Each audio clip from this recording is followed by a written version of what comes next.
1, 2, 3, 4, 5. Nah, seperti itu. Coba kalau kita buat data baru ya. Data baru. Nah, misalkan seperti ini ya. Kita buat data baru.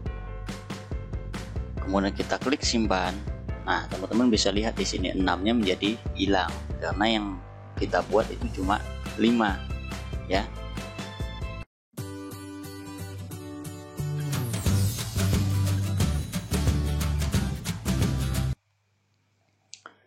Ini ada pertanyaan ataupun permintaan bagaimana cara menampilkan data di list box dengan membatasi jumlah recordnya.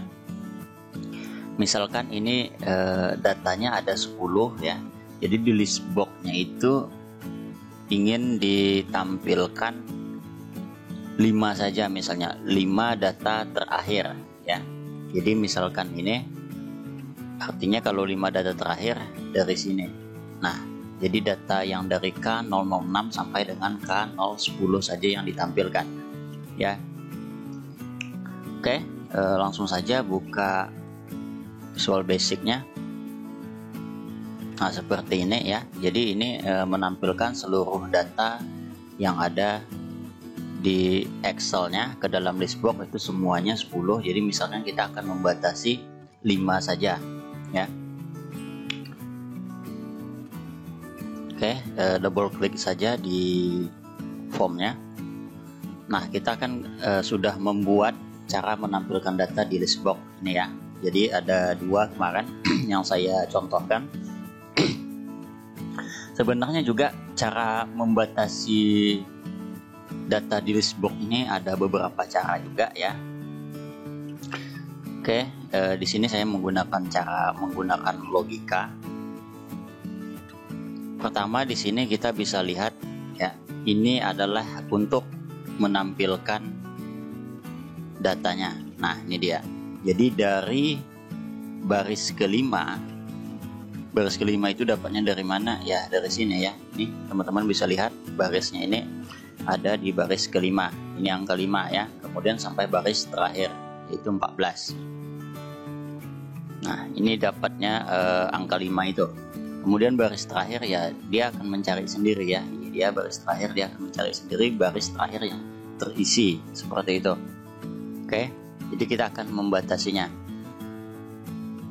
Pertama kita buat dulu sebuah atau 2 buah variabel ya, dim mulai s integer ya, karena dia berupa angka. Jadi mulai itu adalah baris mulainya nanti. Kita akan membaca dari mana ya. Baris mulainya karena kita memerlukan 5, artinya baris mulai nanti dari mulai baris 10 ya. Kemudian kita buat lagi satu variabel batas gitu ya. Jadi kita mau membatasinya berapa. Jadi teman-teman di sini nanti kalau sudah dibuat variabel seperti ini, teman-teman bisa membuat batasnya itu menjadi dinamis. Artinya terserah mau berapa, mau setiap 2, jadi 2 baris saja yang ditampilkan, 3 baris, 100, 200, 1000, sejuta, atau terserah teman-teman ya. Jadi lebih enak menggunakan variabel. Oke, variabelnya adalah integer ya, mulai dan batas. Ini cara penulisan kalau untuk membuat 2 variabel dengan 1 tipe data. Jadi tipe datanya sama, dibuatnya seperti ini ya. Oke, kita kembali ke bawah lagi di sini. Kemudian kita buat di sini jika baris terakhirnya lebih besar daripada batas yang kita tentukan, maka nah di sini ya kita buat dulu else-nya ya, mulai sama dengan 5 ya. Ini dia. Jadi jika baris terakhirnya lebih besar daripada batas yang kita tentukan, berapa batasnya kita isi. Misalkan batasnya itu 5 ya. Jika baris terakhir, berarti baris terakhir yang sudah kita ketahui adalah di baris ke-14. Oke, di baris ke-14. Nah, batasnya 5. Berarti jika 14 lebih besar daripada 5. Seperti itu ya. Benar ya, 14 lebih besar daripada 5. Maka kita mulai baris terakhir dikurang batas. Ya. Seperti itu. Kita coba dulu di sini for-nya kita ganti mulai. Nah, apa hasilnya? Silakan teman-teman hitung di sini jumlahnya ada 6. 1 2 3 4 5 6. Kenapa dia 6? Oke.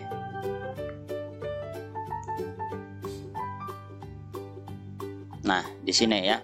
Jadi di sini mulai, jadi baris terakhir adalah 14 dikurang 5. 14 dikurang 5 hasilnya 9. Jadi mulainya dari baris 9.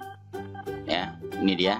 Mulai dari baris 9. Artinya kita harus menambahkan 1 baris lagi. Seperti itu. Ya, karena baris terakhirnya ini kan di atas nih ada kosong, ada ruang 4 yang kita mulainya itu dari 5 ya. Karena itu dia berlebih 1. Oke, sekarang kita jalankan 1 2 3 4 5. Nah, seperti itu. Coba kalau kita buat baru, data baru ya. Data baru. Nah, misalkan seperti ini ya, kita buat data baru, kemudian kita klik simpan. Nah, teman-teman bisa lihat di sini 6-nya menjadi hilang karena yang kita buat itu cuma 5 ya. Bagaimana ingin berubah lagi di sini batas, teman-teman silahkan tinggal rubah. Teman-teman misal rubah 100 ya, kita tampilkan. Nah, dia akan tampil semua sebelum mencapai 100 lebih gitu ya. Jadi kalau dia sudah misal 101, maka K01 ini akan hilang ya. Seperti itu.